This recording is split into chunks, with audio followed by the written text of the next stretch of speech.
Você quer saber mais sobre as 3 leis sistêmicas descobertas por Bert Hellinger que regem o nosso sistema familiar? Então eu vou falar um pouquinho mais sobre essas 3 leis.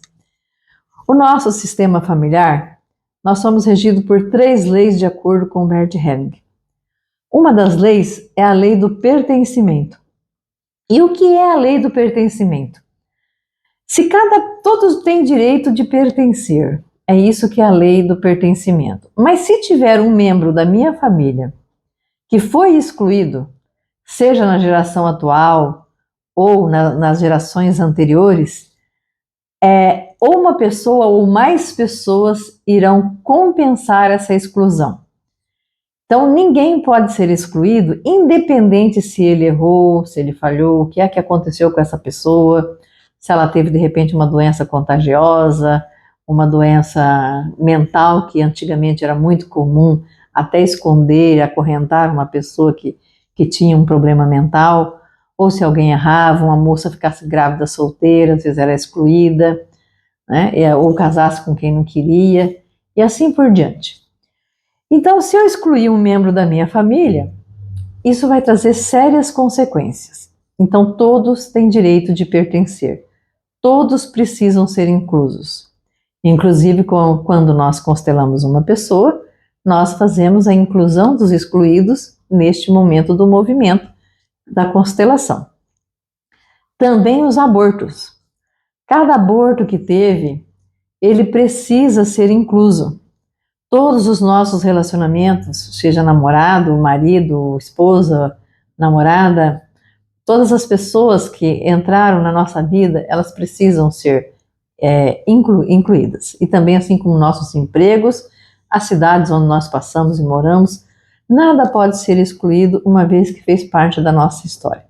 Nós podemos até, de repente, não conseguir conviver mais fisicamente com uma pessoa da nossa família, porque de repente ela é muito complicada ou traz vários problemas, então eu tenho o direito de incluir no meu coração e me reservo o direito de manter distância. Deixar bem claro que incluir para que a pessoa possa pertencer não significa ter que conviver. Significa que eu incluo.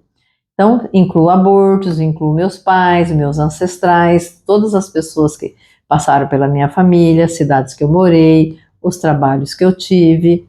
Tudo isso eu faço a inclusão para que isso não traga consequências para mim e para minha família. A outra lei é a ordem e hierarquia. O que é a ordem e hierarquia? Quem vem primeiro é maior. Não é melhor, é maior na ordem de chegada, na ordem da hierarquia. Então, nossos pais, como vieram antes, é maior do que nós. Mas como que meu pai é maior? Se o meu pai é depressivo, se o meu pai vive bêbado, se o meu pai isso, minha mãe aquilo, e coloca 50 mil problemas aí que os pais têm, e realmente pode ser que tenha mesmo assim eles são maiores na ordem de chegada. Não é que são melhores, nós precisamos separar também a questão do pai e da mãe, de ter nos trazido ao mundo, do homem e da mulher. Não existe uma chavinha que a pessoa, quando se torna pai ou mãe, que a gente liga aquela chave e ele vai simplesmente, não vai cometer mais nenhuma falha, nenhum erro, vai ficar perfeito. Infelizmente não existe. Seria muito bom que existisse, assim, que a gente fosse pais mesmo, totalmente assertivos. Mas não temos isso. Então eu preciso respeitar essa ordem. O irmão mais velho é o maior, mesmo que foi um aborto. Se teve um aborto antes do mais velho hoje que é vivo, o maior é o aborto e não o que está vivo. O que está vivo é o maior em referência aos que estão vivos, mas existe um antes dele. Então esse que foi o aborto, ele é o primeiro, né? Ele é o primeiro na ordem de irmãos. Então ele acaba sendo maior e precisa ser incluso. Senão eu estou infringindo 2 leis, a lei do pertencimento e da ordem. Então todos têm direito de pertencer, inclusive de pertencer não, de fazer parte da ordem e de pertencer também, né? Então, se você teve, ou eu, qualquer outra pessoa teve 2 maridos, 3 maridos, 4 esposas, sei lá, 3 esposas, todas pertencem e fazem parte da ordem. Então, a primeira esposa ou o primeiro marido sempre vai ser maior. Por quê? Porque é o primeiro. Então, não existe, na visão sistêmica, não existe ex-marido. Existe primeiro marido, segundo marido, primeira esposa, segunda esposa. Então, é nesse sentido que a gente coloca a ordem nas nossas relações. Em uma empresa, o fundador é o maior. E isso precisa ser respeitado, né? Nessa questão de ordem.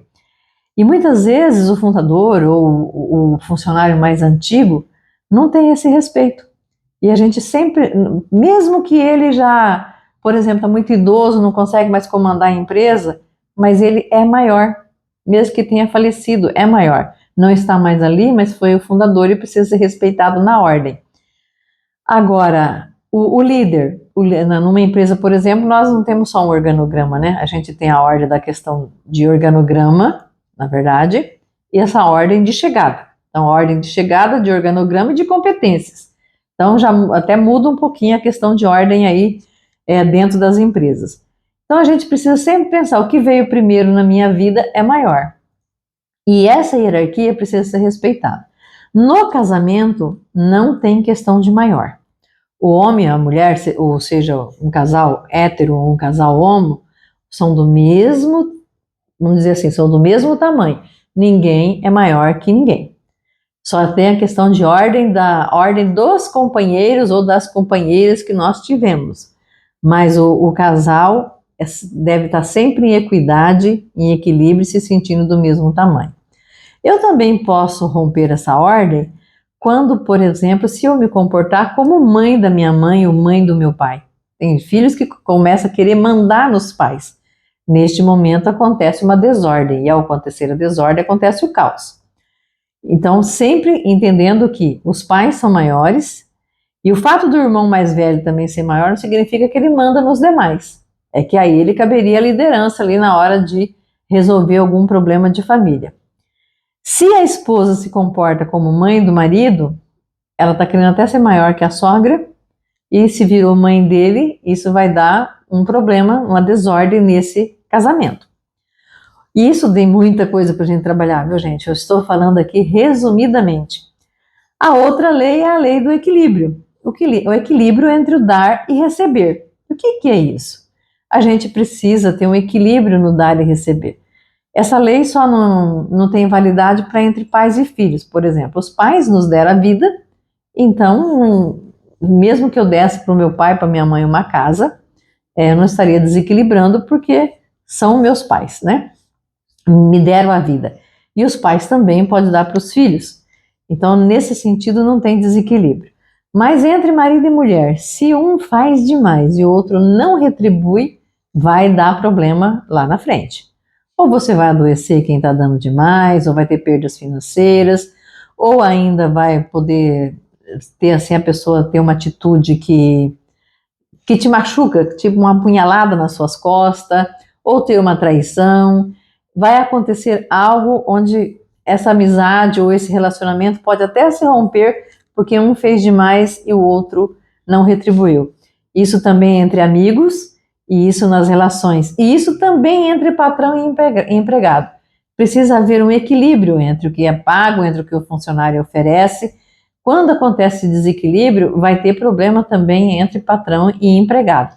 Então é muito importante essas 3 leis serem respeitadas para que a nossa vida consiga andar em mais harmonia, mais prosperidade, que a gente evite certos problemas e com isso acontecem mais ordem, né? Essas 3 leis, inclusive, fazem parte das ordens do amor, que foram descobertas por Bert Hellinger após muito tempo de estudo e de verificação que ele praticou durante toda a vida dele. E eu espero que você tenha compreendido. Qualquer dúvida, deixe sua pergunta aqui abaixo, faça seu comentário, se inscreva aqui no canal para você receber mais conteúdos como esse.